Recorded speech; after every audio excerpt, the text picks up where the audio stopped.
Frostpunk came out in 2018 and was a simple city builder game about trying to survive in a world that has frozen over.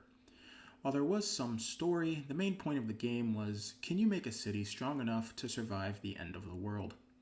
The game was pretty good, but when I heard that there was a sequel coming, I was a little bit skeptical. We already survived the end of the world, so what else could this game be about? What more could the developers do here? Well, they fucking cooked, that's what they did. Taking place 30 years after the first game, Frostpunk 2 turns the small town that you built earlier and turns it into a mega city.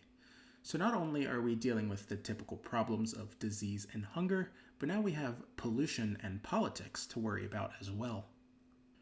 I would say the biggest change in this game from the original is the expansion of the various factions that live in your city.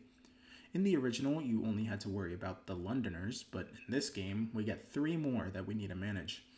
One of which is the Frostlanders, and the other 2 are dependent on what type of city you chose. If you made New London a city of faith, then you will have the Faith Keepers, who will want the city to stay on its current path, and opposing them, you'll have the Evolvers, who have a different future in mind.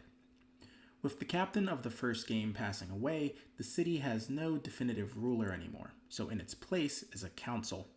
Whenever you want to pass a law, you would need a majority vote from this council to enact it. This adds a mechanic of negotiation to the game, as you have to make and keep promises to the factions so that you can secure their votes. So that's 2 factions that want you to keep the city growing, and 2 factions that want you to grow out of the city. As these factions grow, so do the number of seats on the council that they have, so you have to be careful, or maybe you can't pass a law you want because 70% of the council is against it. It's up to you if you want to try to please all of the parties, or if you want to pick a side and try to get rid of those that oppose you. And speaking of choices, this game has a lot more of them. Not just more laws or research, but more choices of how you want to play the game. The original really only had 3, whether you chose to make your city one of order, one of faith, or just neither.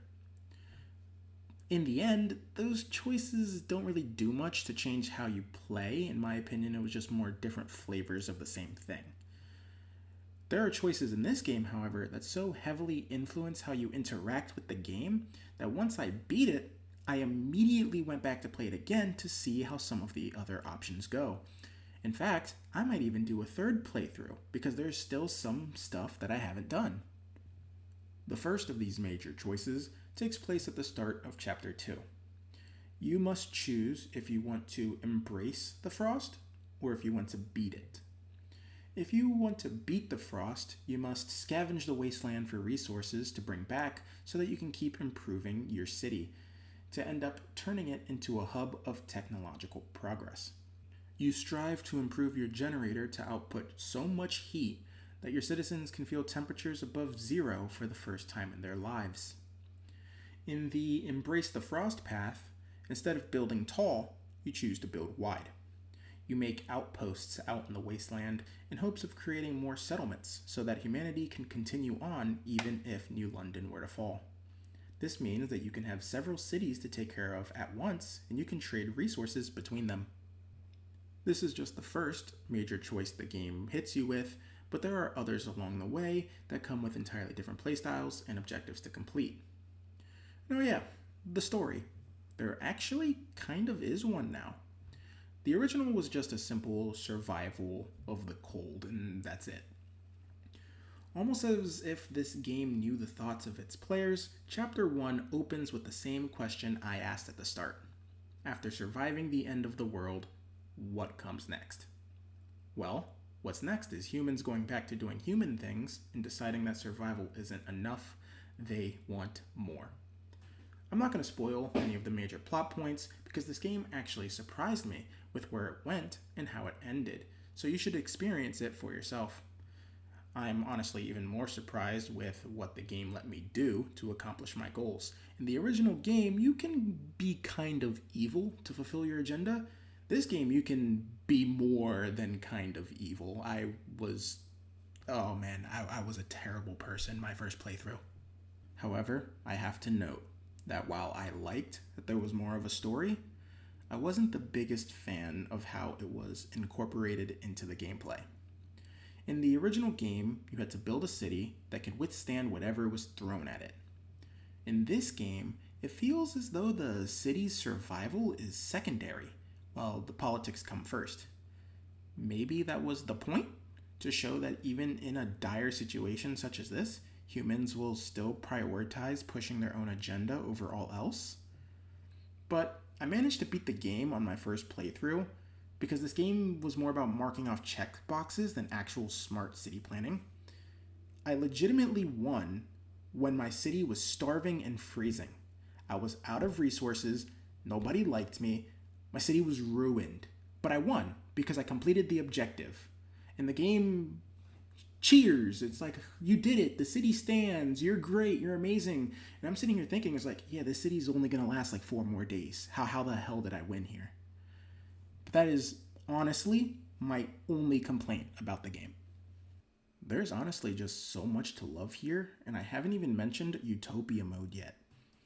I mentioned how the main scenario of this game already has some replay value because of the choices that you can make.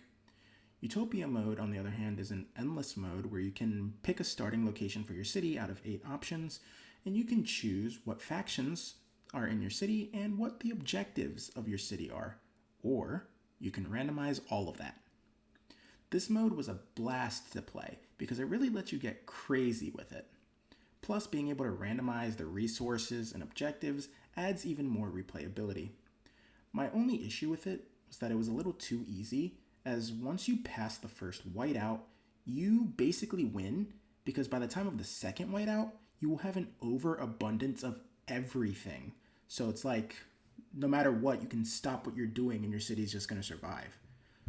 But I guess that's what happens when you're allowed to build the upgrades of both the wide and tall paths from the story. I guess the mode isn't called Utopia for nothing. So to give you an idea of how much playtime this game will get you, I beat the story mode twice. I still got to do one more.